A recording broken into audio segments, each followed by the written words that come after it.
Bonjour à toutes, bonjour à tous, très heureux de vous retrouver après toutes ces semaines et ces mois de confinement.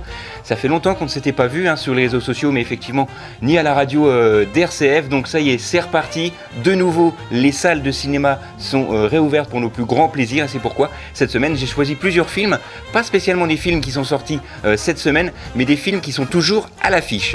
Donc cette semaine, j'ai choisi pour vous un premier film, il s'intitule Police. C'est avec notamment Omar Sy, Virginie Efira et Grégory Gardebois notamment. C'est un film de Madame Anne Fontaine. Ce film s'intitule Police et il va raconter l'histoire de trois flics qui ont un petit peu une mission particulière. Ils vont être chargés de ramener à la frontière un étranger, mais sur le chemin, la jeune policière incarnée ici par Virginie Efira va vite comprendre que s'il retourne dans son pays, eh bien, il va être condamné à mort et elle va tout faire pour essayer eh bien, justement de faire changer d'avis ses collègues pour que cet étranger puisse prendre la fuite et être sauvé entre guillemets. Alors, j'ai bien aimé le film, je trouve que Omar Sy, personnellement, c'est pas son plus grand rôle. Et alors c'est un film à voir, incontestablement. Mais ce que j'ai un petit peu marre, c'est effectivement ces genres de films qui nous donnent mauvaise conscience. Dans le film, on donne toujours une bonne morale. Et quand on n'est pas du bon côté de la chose, selon certains cinéastes, on nous met un petit peu de côté. C'est le cas dans ce film-là. C'est un petit peu dommage, mais c'est un très grand film à voir. Il s'intitule Police et il sort cette semaine. Autre film, je vous le disais, dans les films toujours à l'affiche, Petit Pays, un film de monsieur Éric Barbier avec notamment Jean-Paul Rouve. Alors ce film se passe dans les années 90 où un petit garçon qui vit au Burundi avec son père qui est un entrepreneur français et sa mère qui est elle rwandaise. Il joue comme ça avec sa petite sœur, avec ses meilleurs amis, ils font comme ça les 400 coups et à un moment, la guerre civile éclate et tout bascule pour ce jeune garçon. C'est un film formidablement interprété, il s'intitule Petit Pays et il est toujours à l'affiche.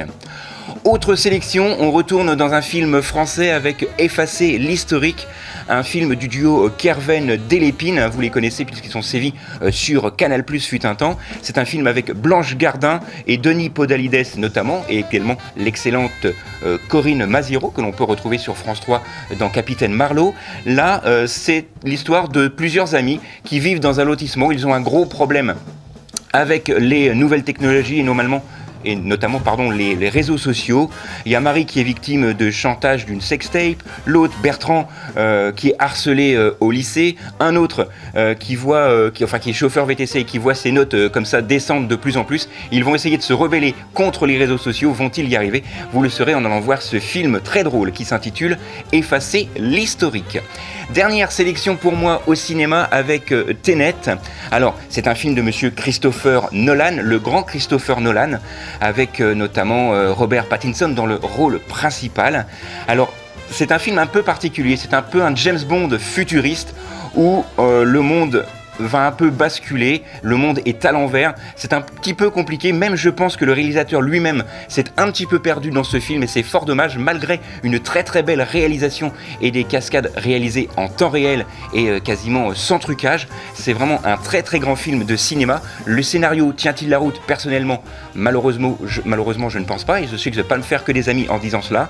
C'est pas parce que c'est du Christopher Nolan que c'est un grand film, mais allez-y, surtout s'il est diffusé en IMAX, vous en prendrez plein les mirettes, mais un petit conseil, quittez le téléphone, quittez tout ce que vous avez pu voir auparavant, car c'est un film assez compliqué, et malheureusement, petit point faible également dans ce film, les personnages, pour moi, ne sont pas assez développés, mais ça, c'est que mon avis personnel. Je vous rappelle le titre de ce film, Tenet. Allez, on se retrouve juste après le jingle pour ma sélection de films à la télé cette fois. La 1, la 2, mon prix dans le jeu. la 3, la 4, Je zappe et je marque. la 5, la 6. En sont les complices. Câblé, survolté, j'ai le syndrome du canapé.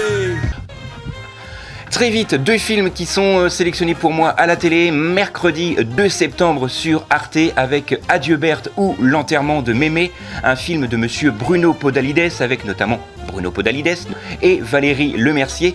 Il incarne ici un pharmacien qui est entre guillemets un peu partagé entre ses mésaventures avec sa maîtresse, sa femme. Il doit en même temps préparer l'anniversaire de sa petite fille en cachant comme ça le petit tour de magie à l'intérieur du tiroir de sa pharmacie, mais le point principal c'est qu'il doit organiser l'enterrement de sa grand-mère.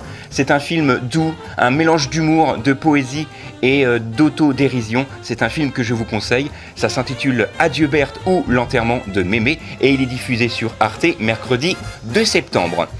Dernière sélection pour moi à la télé avec le film Largué, diffusé le lendemain, donc jeudi 3 septembre sur France 3, avec Camille Cotin, Camille Chamou et Miu Miu notamment.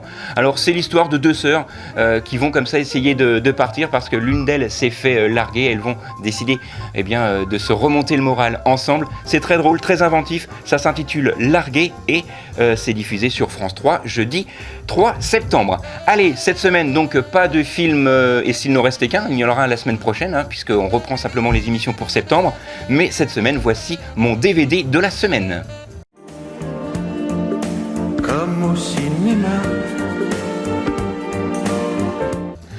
Le DVD de la semaine, un excellent film français, De Gaulle, avec notamment Lambert Wilson dans le rôle du général de Gaulle. Ce film se passe en juin 40, où le couple de Gaulle est confronté à l'effondrement militaire et politique de la France. Va-t-il, lui, réussir à redresser la France et va-t-il faire gagner la France pour la guerre ?